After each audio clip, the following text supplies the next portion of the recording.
ये एक प्रॉब्लम है जो कि chapter 4 of chemistry and chemical reactivity textbook by Kotz, Treichel and Townsend से लिया गया है और ये मैं उन्हें उनकी इजाज़त से यहाँ पर सॉल्व कर रहा हूँ। तो चलिए हम एग्जाम्पल की तरफ चलते हैं। एग्जाम्पल ये कहता है कि हमारे पास 1.034 ग्राम्स का एक सैंपल है इम्प्योर ऑक्सैलिक एसिड का, जिसे डिजॉल्व यानी हल किया गया है पानी में, और एसिड बेस इंडिकेटर भी इसमें शामिल किया गया है। और इस सैंपल को न्यूट्रलाइज करने के लिए 34.4 millilitres of 0.485 molar sodium hydroxide चाहिए ताकि ये इक्विवेलेंस पॉइंट पे पहुंच जाएं।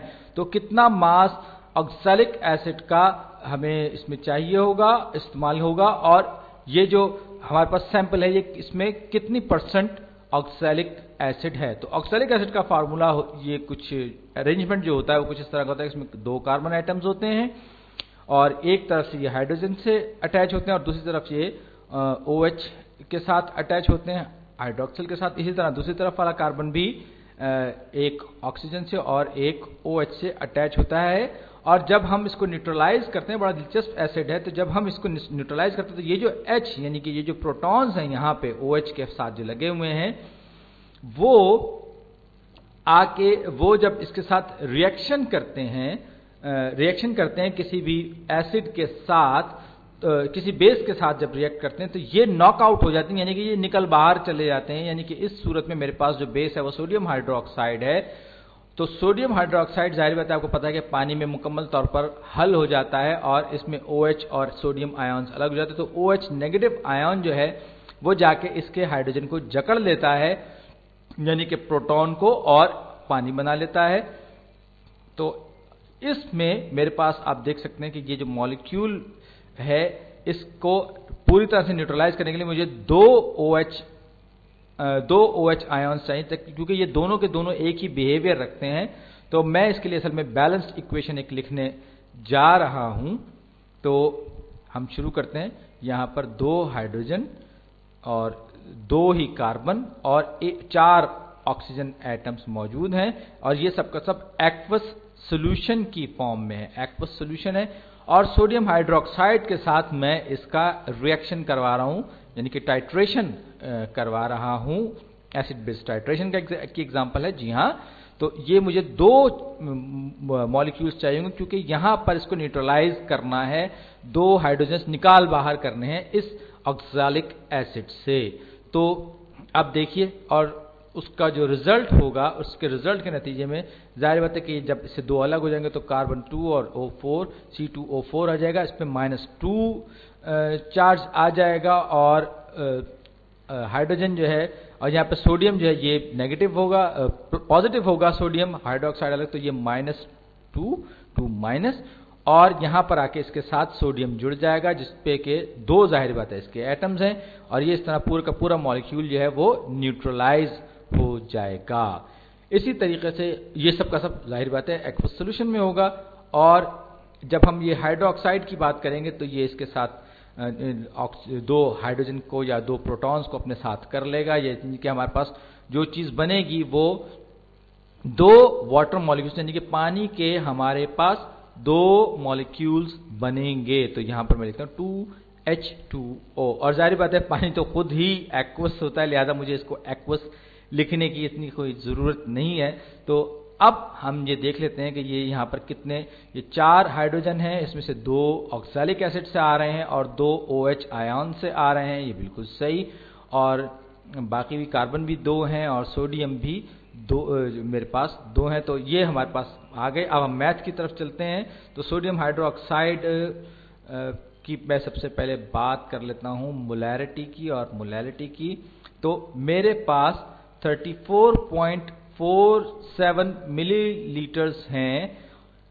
मोलर कितना मोलर सोल्यूशन है ये? 0.485 तो ये, लेकिन ये मिलीलीटर्स में, याद रखिए मुझे मोलर का मतलब होता है लीटर्स, तो मैं इसको पहले कन्वर्ट करूंगा लीटर्स में। तो ये जो 1 लीटर में 1000 मिलीलीटर होते हैं, मिलीलीटर्स कैंसिल हो गए।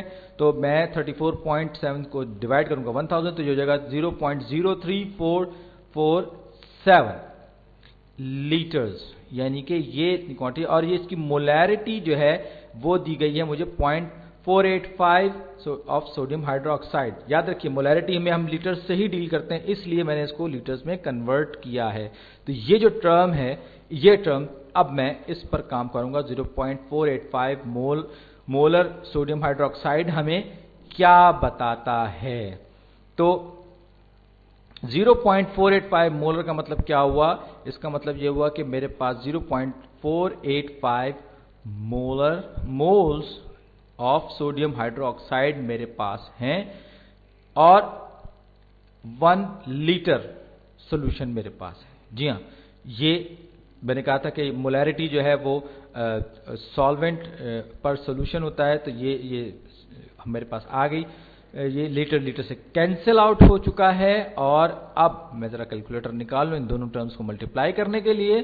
तो मेरे पास पहली टर्म है 0.03447 times multiplied by 0.485। 0.485 is equal to 0.0167 0.0167। तो हम सिर्फ 3 सिग्निफिकेंट डिजिट्स तक जाएंगे, क्योंकि यहां पर मोल्स में हमें 3 सिग्निफिकेंट डिजिट्स तक ही लेकर जाया गया है। ये हम सिर्फ अपनी सहूलत के लिए कर रहे हैं, वरना चाहें तो हम इसको और ज्यादा डिटेल में कर सकते थे। खैर, अब हम इस काम को थोड़ा सा और आगे बढ़ाते हैं। इसका मतलब क्या हुआ कि ये मेरे पास 0.0167 मोल्स हैं सोडियम हाइड्रोक्साइड के इस सॉल्यूशन में। यानी कि कौन से सॉल्यूशन में? जो कि 0.485 मोलर सॉल्यूशन है, उसमें 0.0167 मोल्स हैं सोडियम हाइड्रोक्साइड के।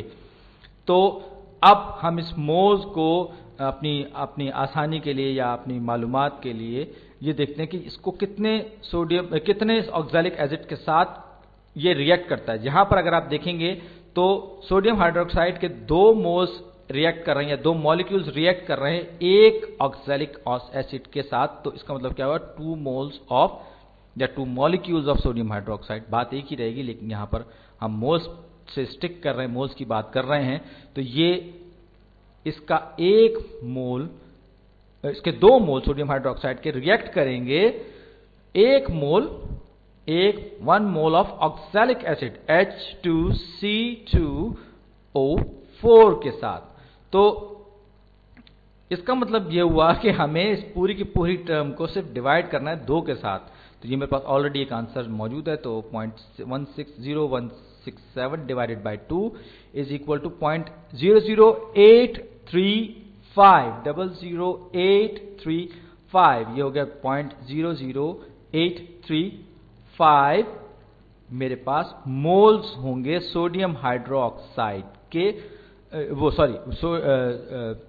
ऑक्सैलिक एसिड के मोल्स जो हैं वो इतने मोल ऑफ सोडियम हाइड्रोक्साइड के साथ रिएक्ट करेंगे।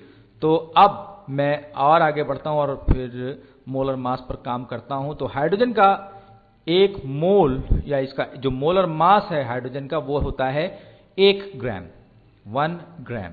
कार्बन की अगर मैं बात करूं, याद रखिए कि एटॉमिक वेट जो होता है वो वेटेड एवरेज होता है। इसी तरीके से कार्बन का मोलर मास जो होता है वो 12 ग्राम होता है।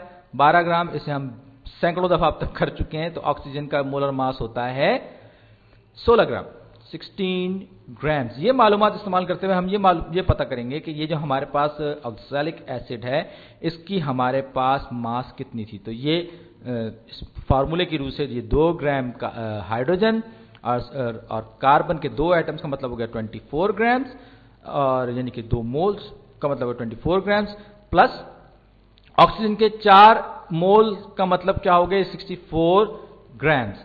अब मैं इन सबको मल्टीप्लाई करूं तो 64 और 24 हो गया 88, 88 और 2 हुए 90, 88 और 2 हुए 90। जी हाँ, मैंने सही हिसाब लगाया। तो इसका मतलब क्या हुआ? इसका मतलब है कि अगर मेरे पास ऑक्सैलिक एसिड का 1 मोल होता तो उसके 90 ग्राम्स होते, यानी कि 90 ग्राम्स पर मोल इसका मास होता, 90 ग्राम्स पर mole of oxalic acid H2C2O4। थोड़ा सा खिचर पिचर हो रहा है, लेकिन उम्मीद है आप इसको समझ रहे होंगे। तो अब मैं एक बार फिर अपने इसी मैथमेटिकल एक्सप्रेशन की तरफ आ रहा हूं।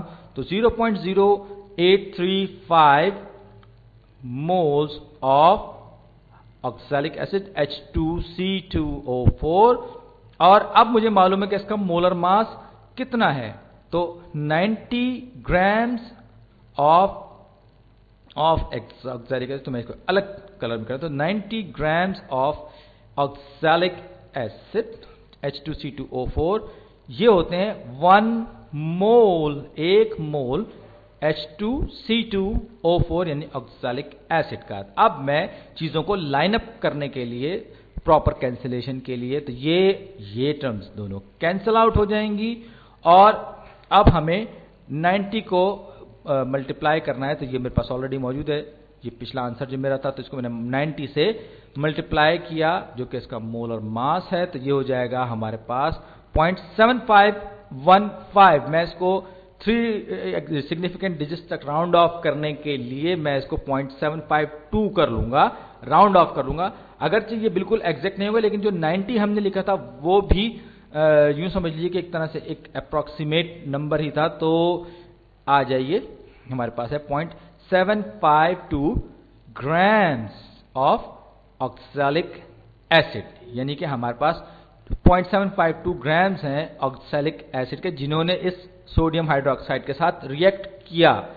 तो इसका मतलब क्या हुआ? इसका मतलब यह हुआ कि ये जो मास था ऑक्सैलिक एसिड का 0.752 ग्राम्स, उसने रिएक्ट किया सोडियम हाइड्रोक्साइड के इस क्वांटिटी के साथ, इस मोलर क्वांटिटी से, और 1.034 ग्राम्स मेरे पास इस सैंपल के थे, और उस सैंपल में 7.752 ग्राम्स जो थे वो ऑक्सैलिक एसिड थे, क्योंकि इम्प्योर ऑक्सैलिक एसिड हमें बताया गया, यानी कि पूरा खालिस नहीं था। तो मैं इसका रेशियो मालूम करूंगा, 0.752 डिवाइडेड बाय 1.034 इज 0.727272, यानी कि ये 72.72% या 72.73% समझ लीजिए, 72.7% ये मेरे पास परसेंटेज में ये मौजूद था ऑक्सैलिक एसिड।